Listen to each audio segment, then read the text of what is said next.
ও স্বপ্নটাকে ছুটি দিয়ে জেগে থেকে লাগবে বলো বেঁচে। আমাদের সকলের সুপরিচিত জনপ্রিয় কণ্ঠশিল্পী মিতা মল্লিক অসুস্থতার কারণে ঢাকা মেডিকেলের আইসিইউ কেবিনে ভর্তি রয়েছেন।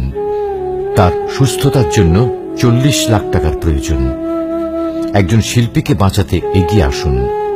রিদম স্টুডিও পরিবারের পক্ষ থেকে সকল প্রকার শিল্পী, কলাকুশলী ও সাংস্কৃতিক জগৎ সহ সকলের কাছে আবেদন জানাচ্ছি, একজন শিল্পীকে বাঁচাতে এগিয়ে আসুন। যোগাযোগ কণ্ঠশিল্পী মিতা মল্লিকের স্বামী জনাব মোহাম্মদ চঞ্চল। মোবাইল ও বিকাশ পার্সোনাল নাম্বার 01930798392।